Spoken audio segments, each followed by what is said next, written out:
warahmatullahi wabarakatuh. Perkenalkan, nama saya Zulfa Fauzia. Di sini saya akan menjelaskan mengenai melaporkan hasil penelitian dan hasil kegiatan. Membangun konteks teks laporan. Laporan didasarkan pada penelitian dapat disusun dengan genre makroskripsi untuk jenjang S1, tesis untuk jenjang S2, dan disertasi untuk jenjang S3. Selain itu, laporan penelitian juga dapat dinyatakan dengan genre makro artikel ilmiah. Di pihak lain, laporan kegiatan dapat disusun berdasarkan penelitian, tetapi berdasarkan kegiatan. Misalnya, latihan kerja seperti magang, seminar, karya, pentas seni, dan kegiatan kemahasiswaan yang lain. Mahasiswa yang terlibat dalam kepanitiaan dituntut untuk menulis laporan setelah mereka menyelesaikan kegiatan-kegiatan tersebut.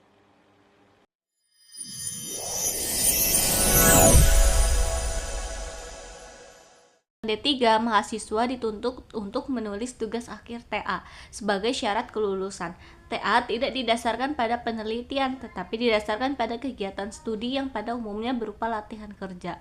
Dengan demikian, terdapat dua jenis laporan kegiatan, yaitu laporan kegiatan secara umum dan laporan kegiatan yang berupa TA.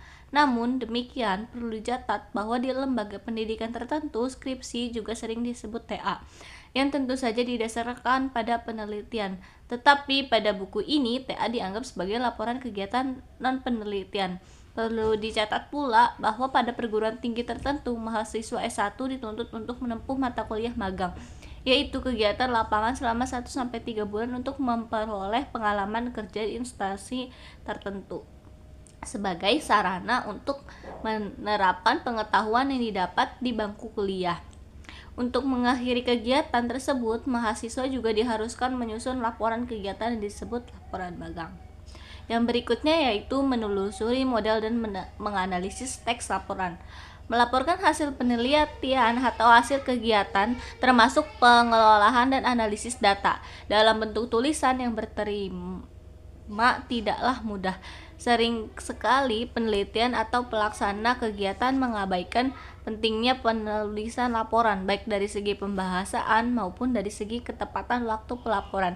Padahal pengabaian seperti itu merugikan karena dari segi yang pertama, apabila laporan tidak disusun dengan formulasi, sedangkan dari segi yang kedua, apabila penelitian atau kegiatan itu tidak segera dilaporkan, hasil-hasil dan temuan-temuan penelitian atau kegiatan tersebut tidak akan diketahui oleh berbagai pihak dengan cepat. Selain itu, apabila penulisan dan pempublikasian penelitian atau kegiatan segera dilakukan, manfaat teoritis dan praktis penelitian atau kegiatan itu juga dapat segera dirasakan. Misalnya, untuk penelitian, asalkan temuan-temuannya didasarkan pada analisis yang dapat dipertanggungjawabkan, laporan penelitian itu dapat digunakan sebagai referensi dasar pemikiran dan pijakan penelitian selanjutnya. Bahkan sebuah penelitian dapat menjadi inspirasi kemunculan gagasan baru. Di pihak lain, laporan kegiatan yang bagus dapat dijadikan pedoman untuk merancang kegiatan yang akan datang. Kekurangan-kekurangan yang ada pada kegiatan yang dilaporkan itu merupakan pelajaran yang berharga dalam melaksanakan kegiatan yang lain.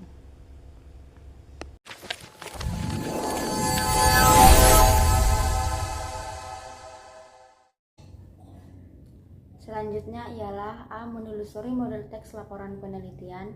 Anda diminta mengerjakan tugas berikut ini sebelum Anda membaca contoh laporan penelitian yang berjudul Strategi Mempertahankan Kearifan Lokal Kesehatan pada Perempuan Samin di Kaki Pegunungan Kendeng Pati, Wardojo, Purnanto, dan Muslifah tahun 2013.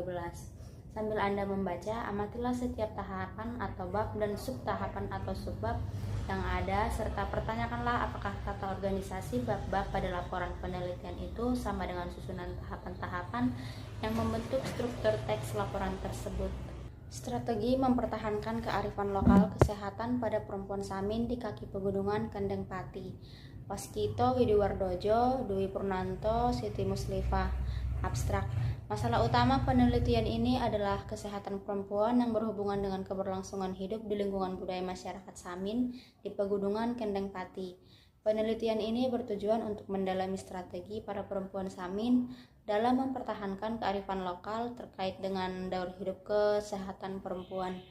Di tengah derasnya perubahan yang terjadi di luar kultur masyarakat Samin, dimungkinkan adanya pembenturan nilai yang ada sebelumnya dan yang hadir kemudian. Dalam proses pencarian data melalui observasi di lapangan, studi dokumen, dan wawancara mendalam kepada sejumlah informan, ditemukanlah kearifan lokal kesehatan yang masih dilakukan oleh para perempuan Samin. Dari temuan tersebut diketahui bahwa bentuk strategi yang digunakan untuk mempertahankan kebutuhan budaya masyarakat di tengah arus modernisasi adalah metode bertutur yang dipraktikkan secara turun-temurun. Disarankan bahwa penelitian lanjutan perlu dilakukan dalam hal pelestarian kearifan lokal Samin yang menyatu dengan tradisi kehidupan dan pelestarian ajaran-ajaran Samin yang bernilai. B. Menelusuri model teks laporan kegiatan. Sebelum Anda membaca contoh laporan kegiatan yang berjudul Peran dan Tanggung Jawab Front Office dalam meningkatkan kenyamanan dan kepuasan tamu di Rumah Turi Eko Botiki Hotel Solo atau Widodo di tahun 2013, Anda diminta mengerjakan tugas berikut ini.